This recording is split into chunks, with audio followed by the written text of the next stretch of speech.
Are you so burned out that even the idea of a vacation isn't enough anymore? What if what you really need is a complete and total reset?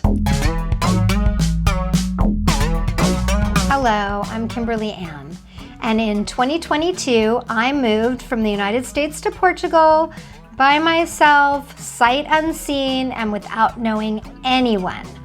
And today I'm talking to you about how I went from burnout to a thriving life. I've talked about this a little bit before, but it bears repeating. I was working 2 full-time jobs.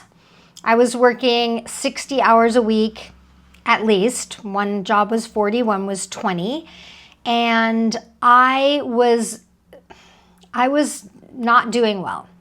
I didn't have time to see my friends. I did go to the gym. I went to circus school, which was super fun, and took an hour to get there and an hour to get back, and was only able to do that once a week, where when I first started, I could do it 2 or 3 times a week, but my schedule filled up, and I had to earn a specific amount of money just to be able to survive.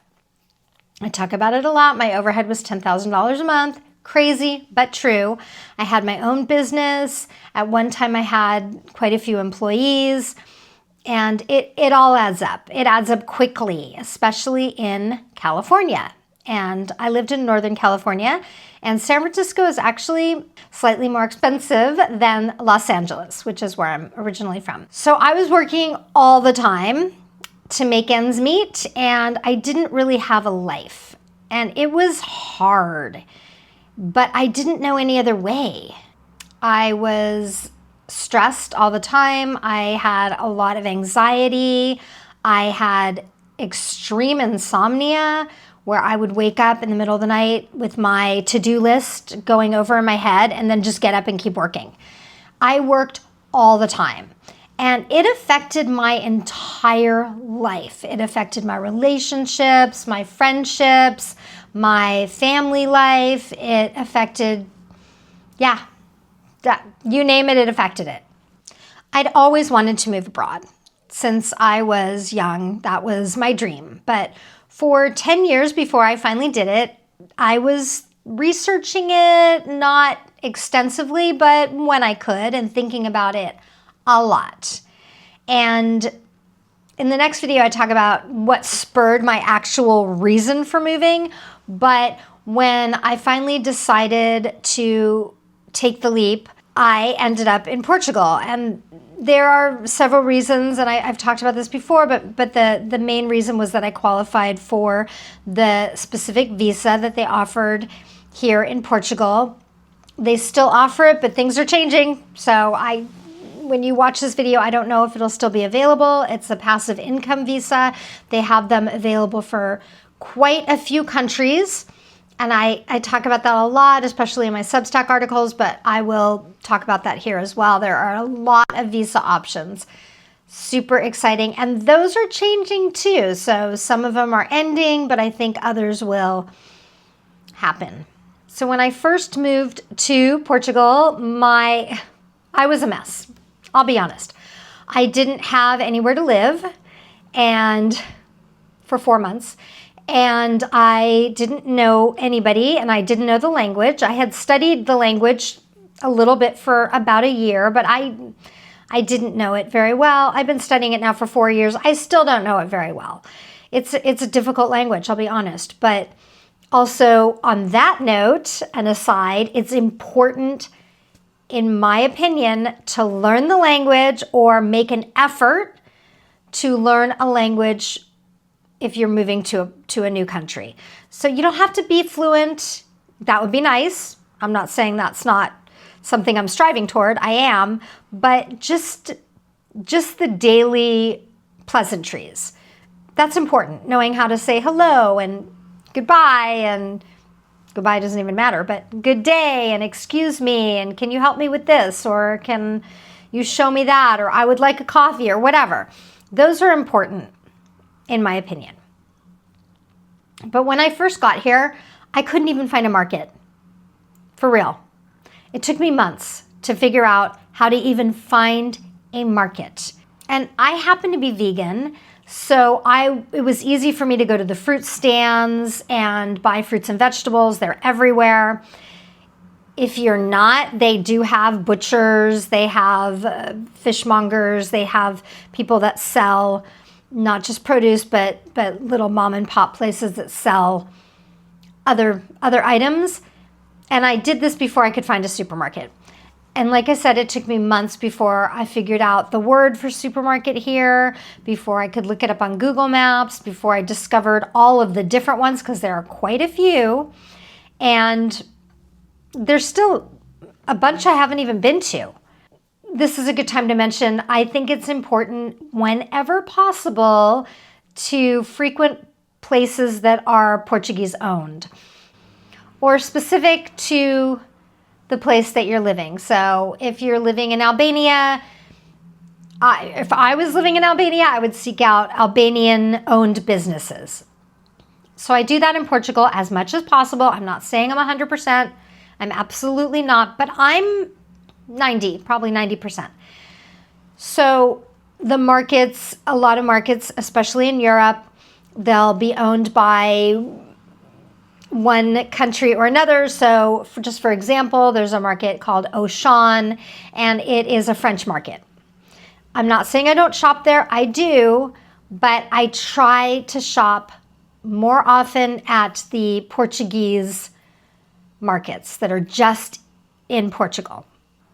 What I eventually found in Portugal was what was missing for me in the US. So a slower pace of life, which I talk about in my last video, but significantly slower. It's different in Lisbon.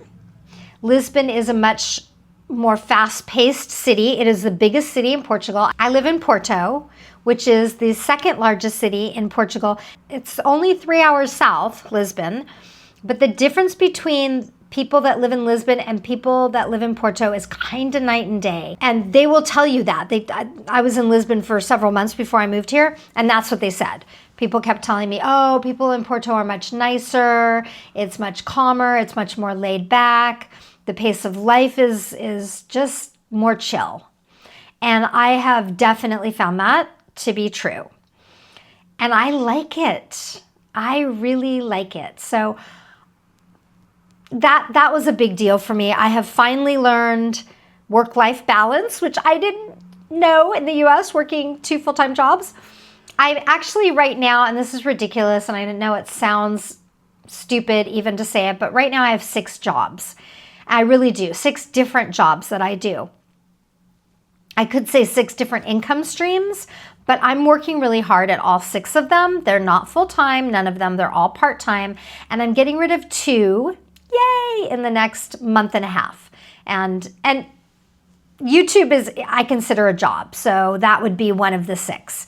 And to focus on YouTube and focus on some other income streams that I prefer, I'm going to get rid of 2 of the jobs, and I'll have 4 again. And I've had 4 pretty much since I've moved here to Portugal. So that's just me. I'm a workaholic. I love to work. I'm really creative. I love to do things. I love to help people. And you might not. And that's great. That's okay. We're all different. But what I found is I finally have work-life balance here. I can take time for lunch. I take an hour for lunch. I never did that ever in the US, ever. I go out with friends. I make plans. I can do things. I can go to concerts. It's just amazing. And I did find a circus school here. I'm just mentioning that because you have options in other countries, especially in cities. Now, out in the countryside, probably not. So that's another thing that I have discovered here recently is hiking. And where I lived in California, I lived in Marin County for 17 years. Then I ended up living in Fairfax. And the difference between Sausalito and Fairfax is night and day.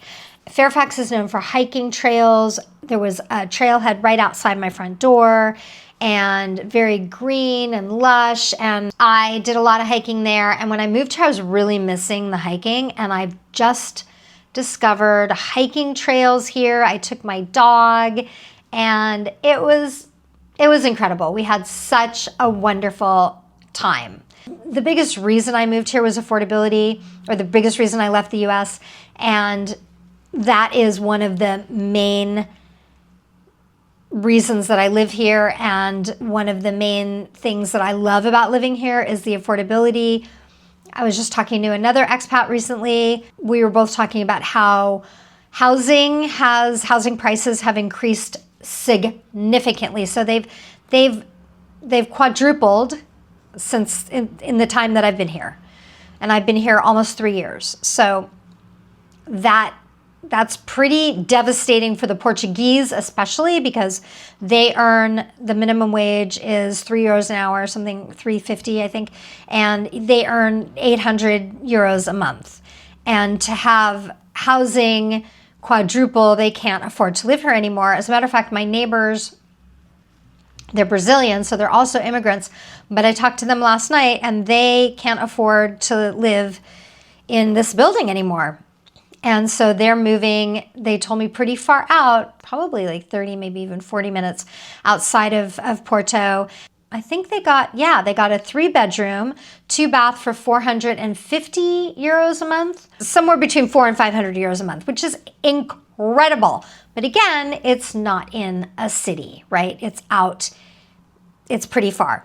But I will say that the little towns all over Portugal, all over Europe, are not like our bedroom communities in the US. And that's really important to talk about, because in the US you have a suburb, right? And in the suburb you have these tract housing projects, or just tract housing. And you have to drive everywhere. You want to go to the market, you have to drive. You want to go even to the 7-Eleven or whatever it is, you have to drive. You want to go to the dry cleaners, you have to drive. You get the picture.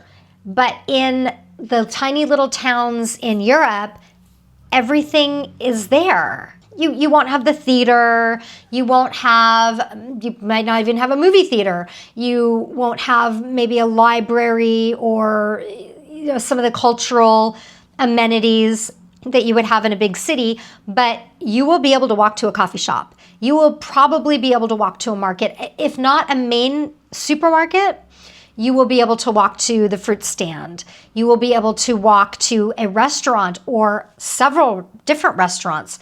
And that really makes a huge difference when thinking about moving outside of a city in a major European country, and knowing that you don't have to have a car. It helps to have a car, especially if you're out in the middle of the country, but you can get all of your shopping or all of your needs done in a small area. So that's huge. That's completely different. I never, ever expected that. I had no idea.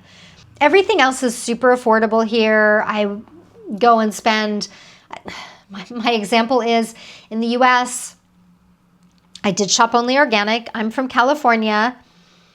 I was very snobby. I'm not saying I'm not still snobby, but I'm less snobby, and I hope that I'm a lot less.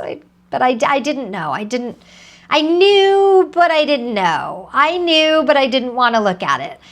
I was very entitled. I was very like, oh, I only shop organic. Yeah, I really did say that. Probably not in that accent, but I did say that. And my grocery bill was $250 a week for one person solo. And now for what I used to buy, it would probably be about $300 to $350 a week. Here I spend maybe, well, when I first got here, I spent $200, $250 a month on all my groceries. Groceries also have increased here, so it's probably about $400 a month now is what I spend. And that includes delivery and eating out. I hardly ever get delivery, maybe once every few months, but I do. And eating out, not that often either, but maybe once a month. And so all of that together is about $400. I would say about $400 a month. I should really do a breakdown so that I can tell you guys. So there are some things that have changed for me since leaving the United States. I have a long, long list, and I can't wait to tell you about everything in future videos. In the next video, I talk about why I left, and it's a semi-dramatic story, but if you are interested in 4 free downloadable workbooks to help you move forward on your adventure, please join my newsletter. I have the link in the description, and this free weekly newsletter is packed with honest stories and practical tips about moving abroad. So I hope that I can help you make your dreams come true. Thank you so much.